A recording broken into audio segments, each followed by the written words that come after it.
Alright, so back in the spring, I read a bunch of Arthurian literature.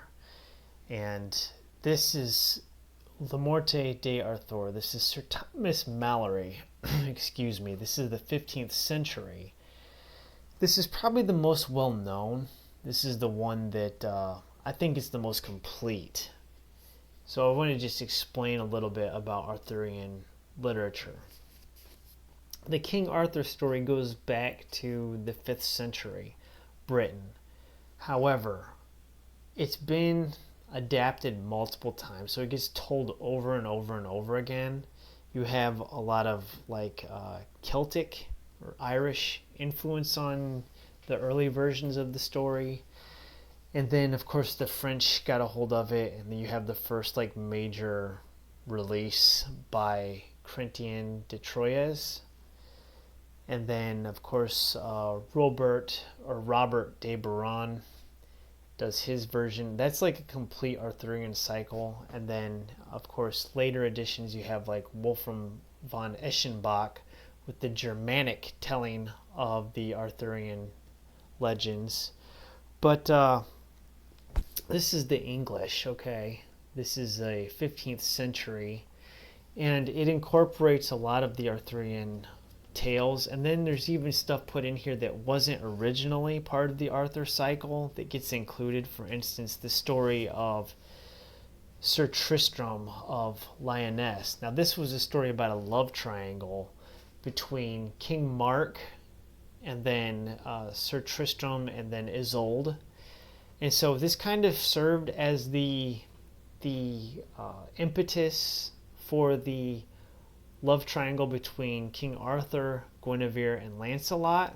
It's really borrowing from this. So this book feels a little redundant because you get the love triangle between King Mark and Tristram and Isolde, and then you get another love triangle when you're reading the story of Sir Lancelot and Queen Guinevere here. I think let me just run down the sections here. So you get the Tale of King Arthur. This is section 1.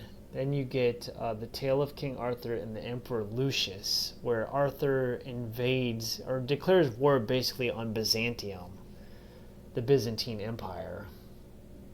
Then you get the Tale of Sir Lancelot du Lac, or Lancelot of the Lake.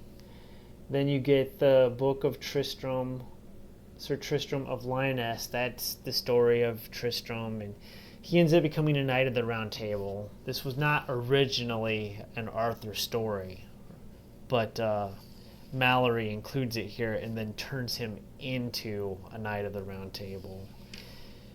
We have the Tale of the Sangreal, or the Holy Grail. Of course, you've probably seen Monty Python and the Holy Grail. This is really the kind of the source. This is not my favorite telling of the Holy Grail legend, though, but it's included here.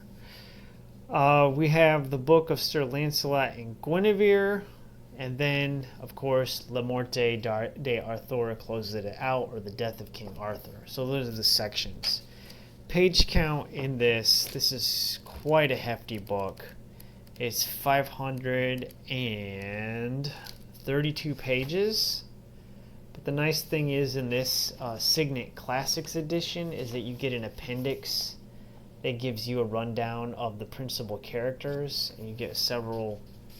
Let's see how long this goes on. There's actually quite a few pages here.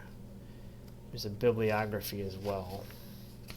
There's an afterword also. But there's quite a few. I mean, the appendix isn't that big, but it's helpful because there are so many characters in here that it can get overwhelming. So, here's an entry for Galahad. Now, Galahad was not in the original Grail legend. The original Grail Knight was Sir Percival. And then it ended up becoming Galahad eventually.